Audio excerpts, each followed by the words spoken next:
ये तो हम सभी लोग जानते हैं कि इस पृथ्वी लोक पर सभी जीव जन्म लेता है और फिर मृत्यु को प्राप्त हो जाता है। लेकिन क्या आप जानते हैं कि जब सृष्टि का आरंभ हुआ था तो किसी भी जीव की मृत्यु नहीं होती थी। जी हाँ, आपने सही सुना। अब आपके मन में ये सवाल उठ रहा होगा कि आखिर तो जीवों की मृत्यु कब से होने लगी। तो आपको ये जानकर हैरानी होगी कि इसके लिए स्वयं मृत्यु को जन्म लेना पड़ा। और आज हम आपको मृत्यु के जन्म लेने की कथा के बारे में बताने जा रहे हैं। तो वीडियो के अंत तक हमारे साथ बने रहिए। ब्रह्मा जी को सृष्टि रचना का भार मिला था, सो वे रचना कर्म में जुट गए। लेकिन उन्होंने संहार की कोई व्यवस्था नहीं की। ब्रह्मा जी के कारण संसार में प्राणी तो आते थे लेकिन जा नहीं सकते थे, क्योंकि मृत्यु जैसी कोई चीज नहीं थी। इस कारण जल्द ही संपूर्ण पृथ्वी प्राणियों से भर गई। ये देख ब्रह्मा जी चिंतित हो गए।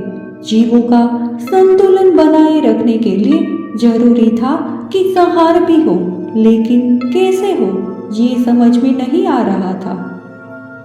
चिंता क्रोध में बदल गई और ब्रह्मा के अंगों से प्रचंड अग्नि निकलने लगी, जिसमें प्राणी भस्म होने लगे।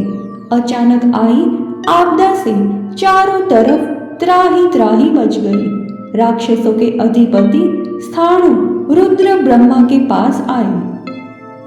स्थाणु ने स्मरण कराया, ये सृष्टि आपने बड़े लगन और परिश्रम से बनाई, अब इसे स्वयं क्यों भस्म कर रहे हैं। उनके कष्टों को देखिए, मेरी तरह आपका मन भी करुणा से भर जाएगा और ये विध्वंस नहीं कर पाएंगे।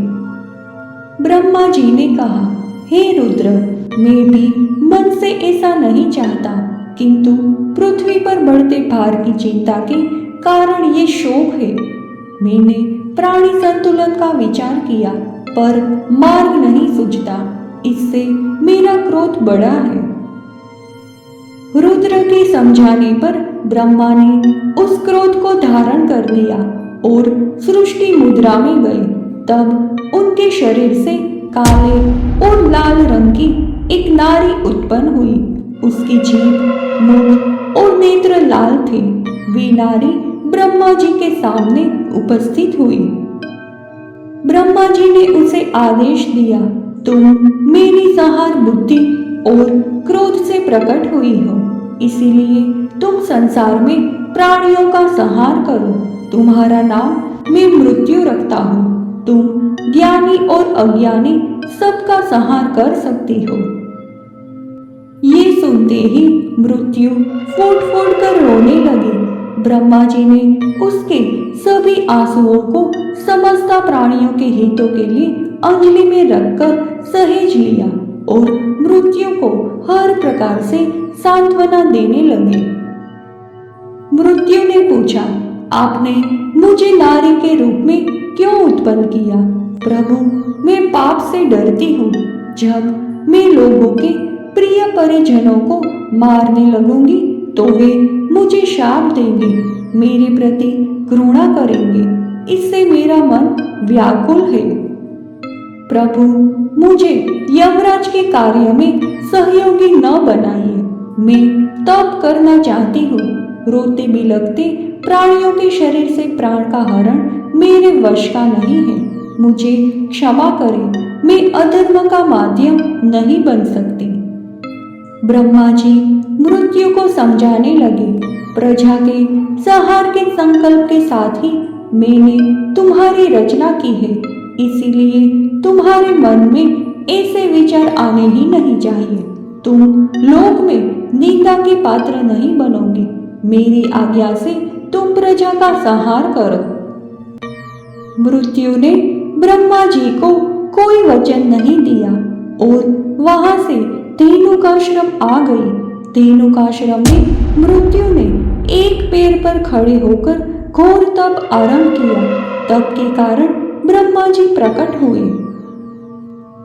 पूछा, मृत्यु, किस लालसा में तुम ये घोर तप कर रही हो? मृत्यु ने फिर वही बात कही, मुझे अधर्म से डर लगता है, इसीलिए तप कर रही हो। प्रभु, मेरी प्रार्थना है कि मुझे रोते बिलखते स्वस्थ प्रजा का संहार न करना पड़े। ब्रह्मा जी बोले, तुम 4 श्रेणियों उत्पीज, स्वतेज, अंड और पिंड में विभाजित प्राणियों का संहार करने में समर्थवान बनो। सनातन के प्रभाव से तुम पाप मुक्त रहोगी। इस कार्य में सभी लोकपाल, यम और व्याधियां तुम्हारी सहायता करेंगे। मैं और सभी देवता तुम्हें वरदान देकर शक्ति संपन्न करेंगे, जिससे तुम पाप मुक्त रहकर निर्मल बनी रहोगी। मृत्यु की पीड़ा कम नहीं हुई थी। उसने कहा, यदि ये संहार मेरे बिना पूर्ण नहीं हो सकता तो मैं अपने रचयिता की बात को नहीं टालूंगी, लेकिन दोष मुक्त प्राणियों का संहार नहीं करूंगी।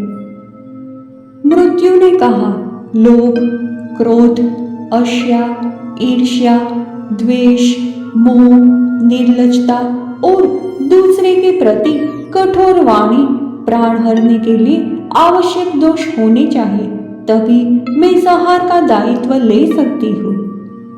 ब्रह्मा जी प्रसन्न होकर बोले, तुम उत्तम रीतियों से प्राणियों का संहार करो। तुम्हारे आंखों से बहे सारे आंसू मैंने संभाल रखे थे, वे सभी विभिन्न प्रकार की व्याधियां बनेंगे। तुमने जो दोष कहे उनके अलावा उन व्याधियों से ग्रस्त होकर आयु विहीन हुए प्राणियों का भी संहार करो। तुम प्राणियों के धर्म की स्वामिनी होगी, इसीलिए काम और क्रोध का त्याग करके धर्म पूर्वक संहार करो। ब्रह्मा जी की आज्ञा से मृत्यु अंतकाल आने पर बिना किसी राग द्वेष के संहार करती है। ब्रह्मा जी के वरदान के अनुसार प्राणी दोषों से युक्त होकर स्वयं अपने को मारते हैं और जीवन काल कम करते हैं। व्याधियां मृत्यु के संहार कार्य का आधार तैयार करती है। प्राणी अपने अंत की ओर स्वयं अग्रसर होते हैं। मृत्यु बलपूर्वक किसी के प्राण नहीं हरती।